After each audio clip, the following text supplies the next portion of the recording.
भारत देश के हर एक ट्रैफिक सिग्नल पर, हर किसी मंदिर के गेट पर और किसी न किसी रेलवे स्टेशन के बाहर आपको ऐसे चेहरे जरूर देखने को मिलते होंगे जिनके हाथों में एक कटोरा होता है और उनकी आंखों में एक कहानी।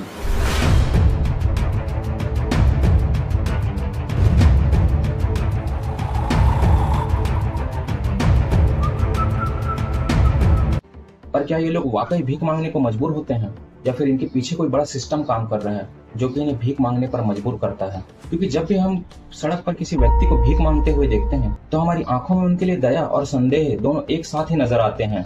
लेकिन क्या आपने कभी ये सोचा है कि आखिर ये लोग भीख क्यों मांगते हैं और क्या है इन भिखारियों की दुनिया का वो काला सच जो कि तकलीफें, मजबूरियां और एक बड़े बैगर माफिया सिंडिकेट से जुड़ा हुआ है? तो चलिए जानते हैं आज इसी के बारे में।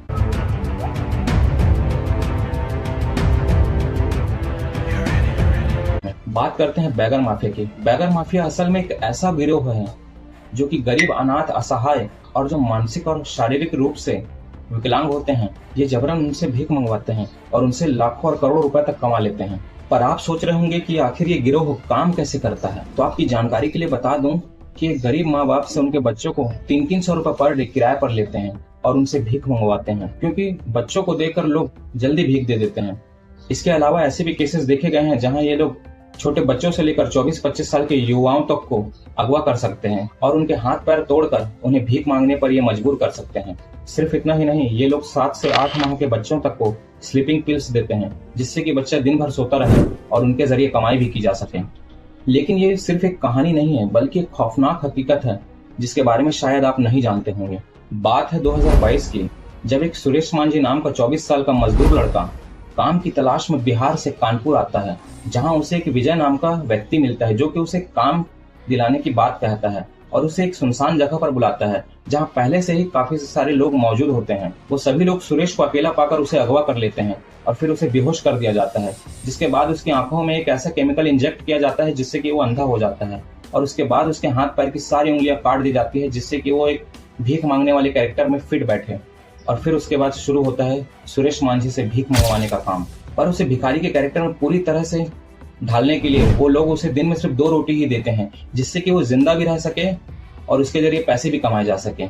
लेकिन जब सुरेश धीरे धीरे कमजोर होने लगता है तो वो गिरोह उसे किसी और महिला को बेच देते हैं। पर जब सुरेश वहां भी ढंग से काम नहीं कर पाता तो उसे वो गिरोह सड़क पर फेंक कर चले जाते हैं। 2023 में भी हैदराबाद पुलिस ने एक ऐसे बैगिंग गैंग के आदमी को पकड़ा जो कि 23 लोगों से भीख मंगवाने का काम करता था, जिसमें से 8 छोटे बच्चे भी थे।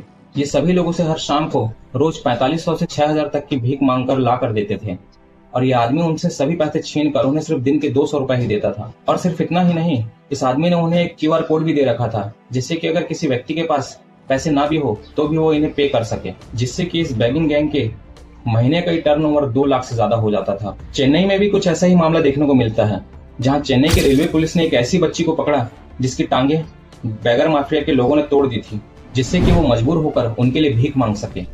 पर बीते कुछ सालों में पुलिस ने कई ऐसे रैकेट पकड़े हैं जिसमें बैगिंग के जरिए करोड़ों का धंधा चल रहा था। और कई मामले तो ऐसे भी है जहां ये बैगर माफिया भिखारियों से इलाके और चौराहों के पैसे तक वसूले हैं, क्योंकि बैगर माफिया के होते हुए कोई भी भिखारी इंडिपेंडेंट होकर भीख नहीं मांग सकता जब तक कि वो इस गिरोह को हिस्सेदारी न दे। वैसे भारत में लगभग 4,13,670 भिखारी हैं, जिसमें से 3,72,000 तो सिर्फ बच्चे ही हैं।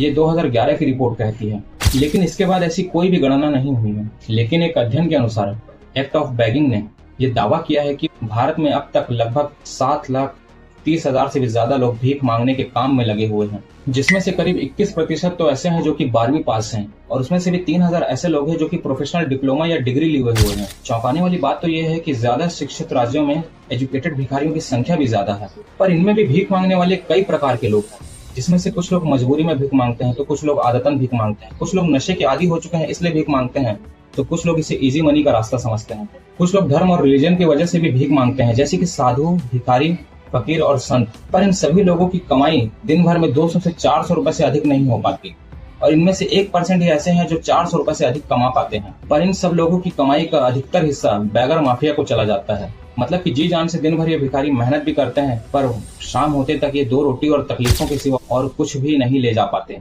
लेकिन भीख मांगने के केस में कई केसेस ऐसे भी देखे गए हैं जहाँ पहले ये बच्चों को ड्रग्स की लत लगाते हैं और जब बच्चा इनसे ड्रग्स की मांग करता है तो ये लोग ड्रग्स के बदले उससे जबरन भीख मंगवाते हैं। वैसे आपको वो महिला तो याद होगी जो कि छोटे बच्चों को गोद में लिए आपसे भीख मांगने आती है, लेकिन वो बच्चा हमेशा नींद में होता है क्योंकि उसे स्लीपिंग पिल्स दिए जाते हैं जिससे कि वो हमेशा नींद में रहे और महिला को भी कोई दिक्कत ना हो।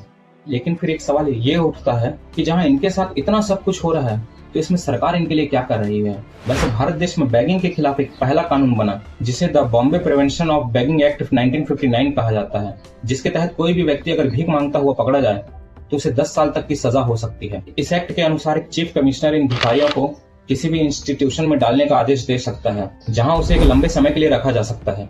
जब ये कानून लागू हुआ तो कई लोगों को इनका खामियाजा भुगतना पड़ा, जो कि बिल्कुल भी सही नहीं था, क्योंकि जहां इन्हें ऑर्गेनाइज करने वाले बैगर माफिया पर कोई एक्शन नहीं लिया जा रहा था और पूरी सजा इन बेचारे भिखारियों को ही भुगतनी पड़ रही थी जो कि खुद एक विक्टिम है।